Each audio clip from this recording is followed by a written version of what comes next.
آگے راستے میں ایک نوجوان ملا جو بظاہر خوبرو نوجوان تھا، اور وہ ایسا محسوس نہیں ہوتا تھا کہ کوئی اس کی طرف سے تکلیف یا نقصان پہنچنے والا ہے، لیکن خضر علیہ الصلوۃ والسلام نے اس کو قتل کر دیا۔ اب یہ بات بھی موسیٰ علیہ الصلوۃ والسلام کے لیے ناقابل برداشت تھی، پھر سوال کیا، پھر انہوں نے وہی بات کہی کہ آپ سے صبر نہیں ہونا، آپ مہربانی فرمائیں، آپ میرے سے اپنا راستہ علیحدہ کریں۔ تیسری بار موسیٰ علیہ الصلوۃ والسلام نے پھر ساتھ چلنے کا اور صبر کرنے کا وعدہ کیا۔ آگے جا کر ایک بستی کے لوگوں سے ان کی ملاقات ہوئی جنہوں نے ان کے ساتھ اچھا سلوک نہ کیا، لیکن حضرت خضر علیہ الصلوۃ والسلام نے وہاں پہ ان کی ایک دیوار گری پڑی تھی، اس کو تعمیر کر دیا۔ اب موسیٰ علیہ الصلوۃ والسلام پھر بول پڑے کہ آپ یہ کیا کر رہے ہیں، ان لوگوں نے ہمارے ساتھ اچھا سلوک نہیں کیا اور آپ ان کے خادم بنے ہوئے ہیں اور ان کی دیواریں تعمیر کیے جا رہے ہیں۔ یہ تینوں واقعات جب ہو گئے تو اب کی بار حضرت خضر علیہ الصلوۃ والسلام نے موسیٰ علیہ السلام سے کہا کہ آپ سے یہ سب کچھ برداشت نہیں ہونا، آپ مہربانی کر کے جائیں، میں آپ کو ان واقعات کے حقائق بتا دیتا ہوں، لیکن آپ تشریف لے جائیں۔ پہلی جو کشتی میں نے داغدار کی تھی وہ یہ تھی کہ جس طرف وہ جا رہے تھے کنارے کی طرف، اس سے آگے ایک بادشاہ تھا اور وہ ہر اچھی کشتی کو قبضے میں لے لیتا تھا۔ وہ جو بیچارے مزدور تھے، روزگار تھے جو ان کا تباہ ہو جاتا ملاحوں کا، تو چونکہ اس نے ہمارے ساتھ ایک اچھا سلوک کیا تھا تو میں نے اس کی کشتی کو داغدار کر دیا تاکہ وہ بادشاہ اس کی کشتی کو اپنے قبضے میں نہ لے سکے۔ جو بظاہر چیز نظر آ رہی تھی وہ اس کے خلاف تھی، لیکن حقیقت میں نے اس کی فیور کی تھی۔ ایسے ہی وہ جو نوجوان تھا اس کے والدین بڑے نیک لوگ تھے، لیکن یہ بچہ جو تھا اس کے بارے میں یہ اطلاعات تھیں یا اللہ کی طرف سے یہ علم دیا گیا مجھے کہ یہ بڑا ہو کے اپنے والدین کے لیے بہت ساری تباہی کا اور بہت ساری پریشانی کا باعث بنے گا، لہٰذا اس کو اللہ کے حکم سے مار دیا گیا۔ اور تیسری جگہ پر جہاں میں نے دیوار تعمیر کی، بے شک ان لوگوں نے ہمارے ساتھ اچھا سلوک نہیں کیا، لیکن وہ گھر جو ہے وہ کچھ یتیم بچوں کا تھا اور ان کا والد فوت ہونے سے پہلے اپنا سارا خزانہ اس دیوار کے نیچے دفن کر کے گیا تھا۔ بچے بھی چھوٹے تھے، اگر یہ دیوار اسی طرح پڑی رہتی تو لوگ جو تھے علاقے کے وہ اس پر قبضہ کر لیتے، تو میں نے ان بچوں کے اس خزانے کو مزید محفوظ کرنے کے لیے وہ دیوار جو ہے وہ تعمیر کر دی۔ اب یہ واقعہ موسیٰ و خضر جو ہے یہ ہمیں کئی ایک اسباق دیتا ہے۔ سب سے پہلا سبق تو یہ ہے کہ کبھی بھی آپ کو یہ گھمنڈ یا آپ کو یہ خیال نہیں ہونا چاہیے کہ آپ کے پاس جو کچھ علم آ گیا ہے شاید وہ حتمی ہے اور اس سے آگے علم کہیں نہیں ہے۔ ہمیں ہمیشہ اللہ کے سامنے اپنے آپ کو سر جھکائے رکھنا چاہیے اور یہ سوچنا چاہیے کہ ہمیں جتنا علم اللہ تعالیٰ نے دیا ہے یہ تو ایک قطرہ بھی نہیں ہے، اس سے کئی گنا زیادہ اللہ کے خزانوں میں علم موجود ہے اور وہ چیز سے چاہے عطا کر سکتا ہے۔ دوسری بات یہ ثابت ہوتی ہے کہ بلا شبہ نبی جو ہے وہ وقت کا سب سے بڑا آدمی ہوتا ہے،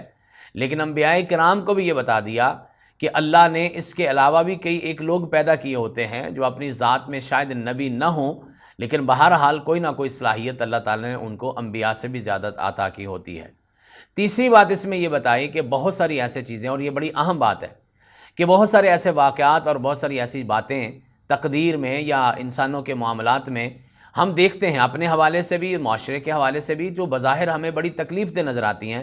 لیکن اگر وقت کا خیال کر لیا جائے، تھوڑا سا انتظار کر لیا جائے تو ہمیں اس کے جب حقائق کھلیں گے تو ہمیں پتہ ہوگا کہ جو اللہ تعالیٰ نے کیا تھا ٹھیک کیا تھا۔ اور یہی وہ عقیدہ تقدیر ہے جس پر ہمارا مضبوط ایمان ہونا چاہیے۔ اللہ تعالیٰ جو کچھ کر رہے ہیں، جس طرح کر رہے ہیں، جب کر رہے ہیں اور جہاں کر رہے ہیں، اللہ تعالیٰ بالکل ٹھیک کر رہے ہیں، اور ہمارا ایمان ہے کہ اس کی بہتر حکمت جو ہے وہ اللہ تعالیٰ ہی جانتے ہیں۔ اسی سورہ مبارکہ میں آگے چل کے آیت نمبر 83 میں اللہ کی ایک اور بندے ذوالقرنین کا ذکر ہوا ہے۔ ذوالقرنین کے بارے میں بھی ایک تو لوگوں کے اندر غلط فہمی پائی جاتی ہے، وہ یہ سمجھتے ہیں کہ شاید یہ وہی ذوالقرنین ہے جو کہ سکندر اعظم کے نام سے یونانی مشہور ہے، جسے دی الیگزینڈر گریٹ کہا جاتا ہے، جبکہ ان میں سب سے بڑا فرق یہ ہے کہ یہ سکندر اعظم جو تھا یہ تو مشرک محسوس ہوتا ہے، جبکہ جس ذوالقرنین کا ذکر قرآن مجید میں ہوا ہے وہ تو اللہ کے ایک موحد اور توحید پرست بندے تھے۔ وہ بھی ایک بہت بڑے بادشاہ تھے اور ان کی سلطنت بھی بہت وسیع و عریض تھی۔ اللہ تعالیٰ نے ان کو بڑی سلطنت عطا کی تھی اور ان کے بارے میں اسی لیے ذوالقرنین ان کا لقب دیکھا جاتا ہے کہ مشرق و مغرب میں دونوں کناروں میں، اس کا معنی ہی دو کناروں والا ہے، دونوں کناروں تک مشرق و مغرب تک ان کی حکومت اور ان کی سلطنت پھیلی ہوئی تھی۔ یہ ذوالقرنین جو ہیں یہ موحد بندے تھے، ایک دفعہ اپنے سلطنت کے آگے چل کے اس کی سیر کے لیے نکلے تو انہوں نے دیکھا کہ وہاں پہ ایک قوم آباد ہے اور وہ لوگ جو ہیں وہ اپنی محنت مزدوری کرتے ہیں، لیکن انہیں ایک بہت بڑی شکایت ہے، اور شکایت یہ ہے، یہ بتایا گیا کہ شکایت یہ ہے کہ یہاں پر ایک قوم ہے جو اوپر پہاڑوں سے اترتی ہے اور ہمارا سب کچھ کھا پی جاتی ہے، جس کا نام قرآن مجید نے یاجوج ماجوج لیا ہے، اور یہ قوم جو ہے یہ ہمارے اوپر ستم ڈھاتی ہے۔ حضرت ذوالقرنین نے اس قوم کے سے ان کے مشورے کے ساتھ ایک بہت بڑی دیوار ان کے درمیان تعمیر کر دی۔ اس دیوار کے بارے میں بھی بہت ساری آراء ہیں، بعض لوگ یہ دیوار چین کو وہ دیوار کہتے ہیں جو کہ بالکل صحیح محسوس نہیں ہوتا۔ یاجوج ماجوج ہے اس کو اس دیوار کے پیچھے بند کر دیا گیا۔ باقی تفاسیر میں اور کچھ روایات میں یہ بات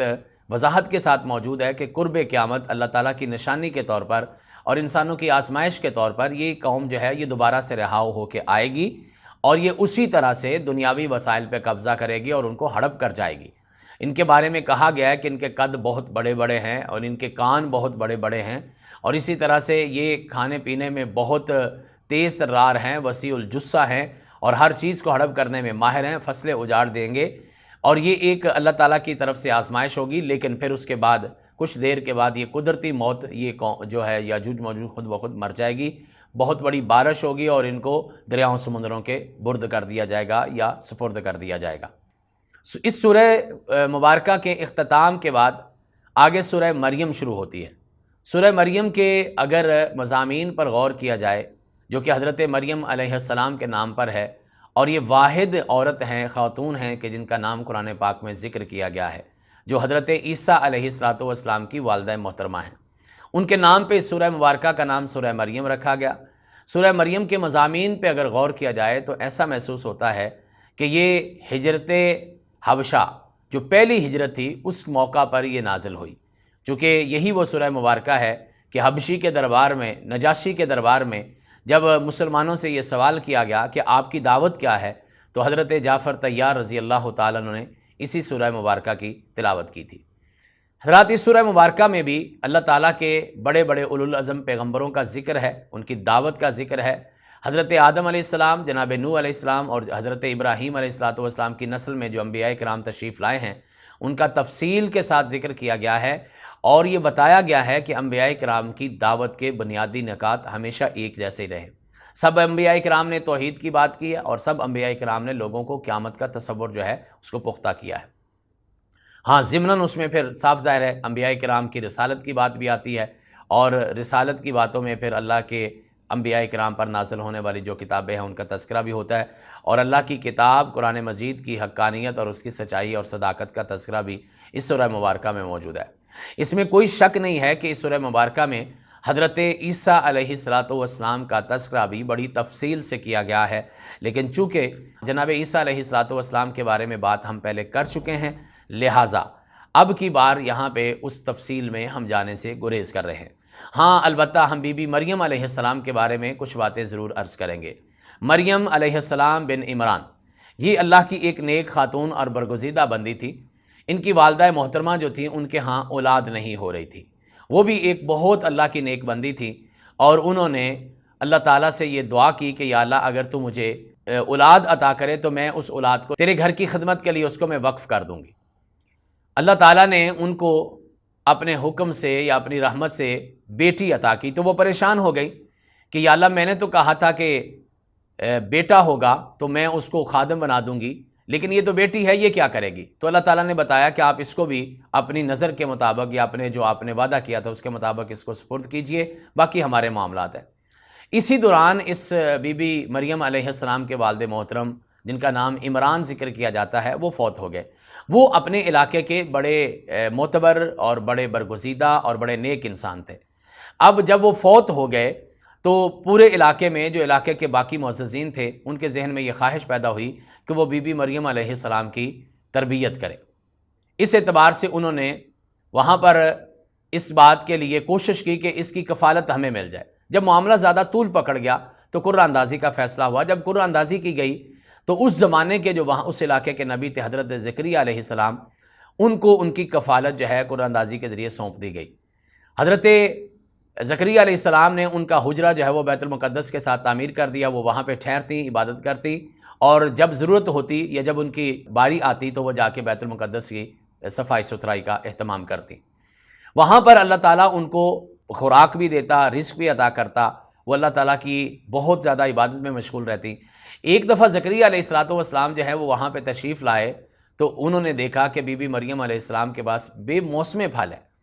جب انہوں نے پوچھا کہ یہ کہاں سے ہیں تو بی بی مریم نے فرمایا کہ یہ اللہ تعالیٰ کی طرف سے ہیں۔ تو پھر ان کے دل میں یہ خواہش اور ارادہ پیدا ہوا کہ یا اللہ اگر بی بی مریم کو بے موسم پھل مل سکتے ہیں تو مجھے آپ، بے شک میں بوڑھا ہو چکا ہوں، میری بیوی بھی بانجھ ہو چکی ہے، تو آپ مجھے بے موسمی اولاد بھی عطا کر سکتے ہیں۔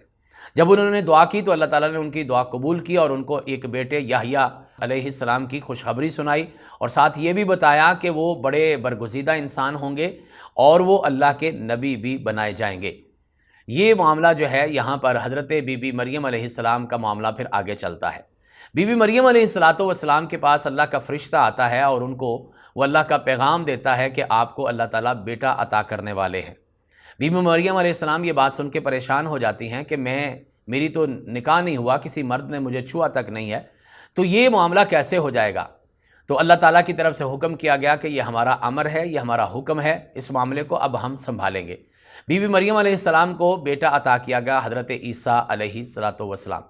حضرت عیسیٰ علیہ السلام کی پیدائش جو ہے وہ ایک عام انسانی روٹین سے ہٹ کر ہوئی، یعنی بغیر باپ کے ہوئی۔ اللہ تعالیٰ اس سے یہ ثابت کرنا چاہتے تھے کہ بے شک انسانی نسل کا سلسلہ آگے ماں باپ سے بڑھتا ہے، لیکن ہم اس کے علاوہ بھی سب کچھ کرنے پر قادر ہیں، وسائل کے اور اسباب کے ہم محتاج نہیں ہیں۔ ہم چاہیں تو آدم کو بغیر ماں باپ کے پیدا کر دیں، ہم چاہیں تو حوا کو بغیر ماں کے پیدا کر دیں، ہم چاہیں تو عیسیٰ علیہ السلام کو بغیر باپ کے پیدا کر دیں، ہم چاہیں تو لوگوں کو والدین کے اختلاط سے یا والدین کے ملاب سے پیدا کر دیں۔ یہ ساری چاروں شکلیں جو ہیں یہ ہم کرنے پہ قادر ہیں، ہمیں اس چیز میں یا کسی قسم کے سورس کی ضرورت نہیں ہے۔ بی بی مریم علیہ السلام کے ہاں جب بیٹے کی پیدائش ہوئی تو ان کی قوم جو ہے وہ ان کے بہت خلاف ہو گئی، اور پھر اللہ تعالیٰ نے ان کو حکم دیا کہ آپ خاموش رہیے، اس معاملے کو اب ہم سنبھالیں گے۔ اس معاملے کو پھر اللہ تعالیٰ نے خوب سنبھالا۔ حضرت عیسیٰ علیہ السلام بالکل پنگھوڑے میں 3 دن کے تھے تو انہوں نے خود بول کے بتایا کہ انی عبداللہ، میں اللہ کا بندہ ہوں، آتانی الکتابہ، اللہ مجھے کتاب بھی عطا کریں گے، وجعلنی نبیہ، اور مجھے اللہ تعالیٰ اپنا نبی بھی بنائیں گے۔ یہ بہت بڑا جو معجزہ دنیا کے اندر سرزد ہوا، اس نے باقی لوگوں کے منہ جو ہیں وہ بند کر دیے۔ اسی پارے میں آگے ایک صورت آتی ہے سورہ طٰہٰ۔ سورہ طٰہٰ جو ہے اس کے اندر بھی باقی صورتوں کی طرح بلکہ سورہ مریم کے مضامین کا تسلسل کہنا چاہیے۔ یہ سورہ مکی ہے اور اس کی 135 آیات ہیں، اور اس میں بھی انبیاء کرام علیہ السلام کے واقعات تفصیل سے بیان کیے گئے ہیں، اور بالخصوص حضرت موسیٰ علیہ السلام کا واقعہ بڑی تفصیل سے بیان کیا گیا ہے۔ لیکن پھر میں یہ بات عرض کروں گا کہ چونکہ موسیٰ علیہ السلام کا واقعہ ہم پچھلے پاروں میں بیان کر آئے ہیں، لہٰذا یہاں ہم تفصیل میں نہیں جائیں گے۔ یہاں پر ایک بات جو یہاں بتائی گئی وہ یہ ہے کہ نماز کے حوالے سے یہ تذکرہ کیا گیا کہ پہلے لوگ جو تھے وہ نمازی تھے، لیکن ان کے بعد میں آنے والی نسلیں جو ہیں ان نمازوں کو ضائع کرنا شروع کر دیا۔ حضرات اگر ہم انسانی ترتیب دیکھتے ہیں تو معاملہ شاید ایسا ہی ہے۔ ہمارے آباء و اجداد جو ہیں وہ ہم سے زیادہ نمازی تھے، اور ان کے آباء و اجداد شاید ان سے بھی زیادہ نمازی اور پرہیزگار تھے۔ یہ شاید انسان جیسے جیسے قیامت کی طرف چلتے جا رہے ہیں وہ اس قسم کے معاملے میں اور دین کے معاملات میں پیچھے اور نیچے چلے جا رہے ہیں۔ بہرحال اللہ تعالیٰ کے قرآن نے یہ کہا ہے کہ انہوں نے نمازوں کو جو ضائع کیا ہے اس کی ایک بہت بڑی وجہ یہ ہے کہ واتبعوا الشہوات، انہوں نے اپنی خواہشات کا پیچھا کرنا چھوڑ دیا ہے۔ ناظرین کرام، اللہ کے دین کو ماننے کا بنیادی نقطہ یہ ہے کہ آپ کو اپنی خواہشات کی نفی کرنا پڑے گی، آپ کو اپنی خواہشات کو دبانا پڑے گا، اور پھر جا کے آپ اس قابل ہو سکتے ہیں کہ آپ اللہ کے احکامات کو کما حقہ پورا کر سکیں۔ اگر آپ یہ سمجھیں کہ اللہ تعالیٰ کے معاملات بھی پورے ہوں اور ساتھ ساتھ آپ کی خواہشات بھی، بالخصوص وہ خواہشات کہ جو دنیاوی خواہشات بن جاتی ہیں اور جو لو خواہشات بن جاتی ہیں، اور وہ خواہشات جو ہیں جو فحش قسم کی ہو جاتی ہیں، آپ یہ کہیں کہ وہ بھی سلسلہ چلتا رہے تو یہ دیر تک ممکن نہیں ہوتا۔ ایک میان میں ایک ہی تیر رہ سکتا ہے، یا تو پھر آپ اللہ والے ہوں گے یا پھر نہیں ہوں گے، یا پھر آپ نمازی ہوں گے یا پھر آپ دنیاوی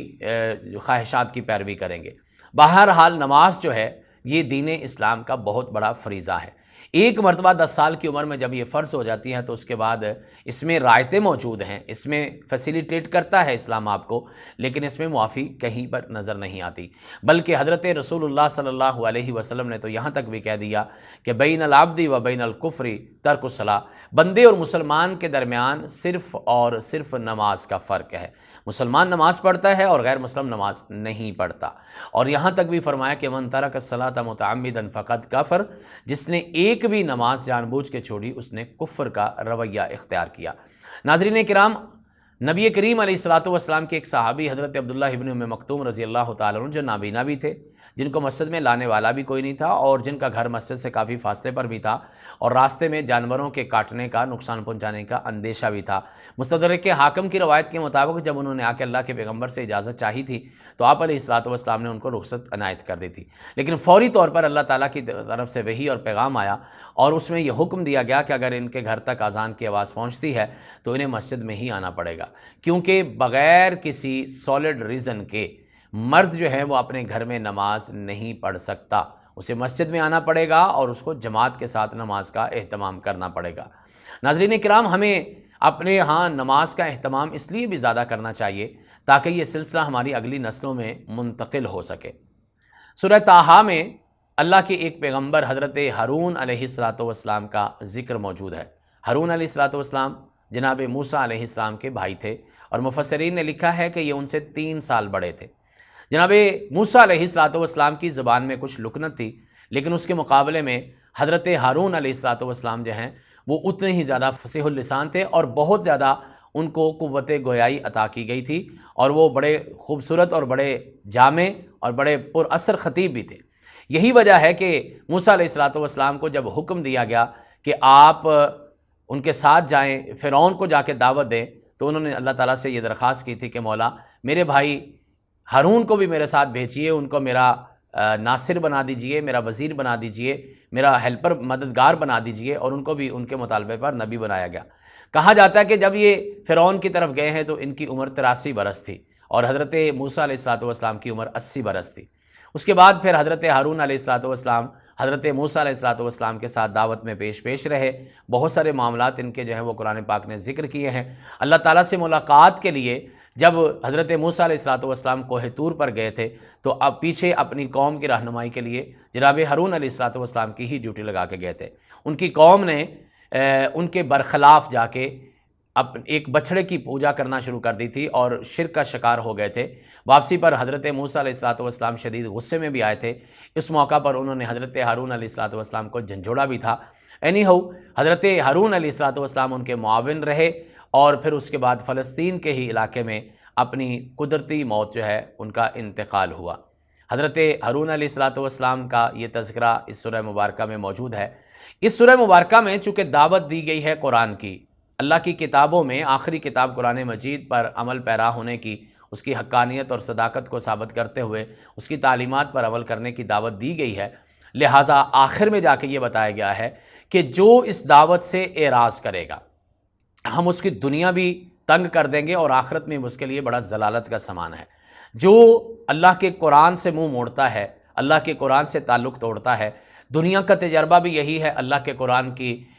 واضح بات بھی یہی ہے کہ وہ دنیا میں بھی ذلیل و خوار ہو جاتا ہے اور آخرت میں بھی اس کا ٹھکانہ جو ہے وہ یقیناً جہنم بنے گا۔ اللہ تعالیٰ سے دعا ہے کہ اللہ تعالیٰ ہمیں اپنے انبیاء کرام کی دعوت، بالخصوص ہمارے پیارے نبی صلی اللہ علیہ وسلم کی تعلیمات اور قرآن مجید کی حقانیت اور صداقت کو تسلیم کرتے ہوئے اس کے واقعات، اس کی عبرتیں، اس کے مسائل اور اس کی تمام تر تعلیمات پر عمل پیرا ہونے کی توفیق عطا فرمائے۔ وآخر دعوانا ان الحمد للہ رب العالمین۔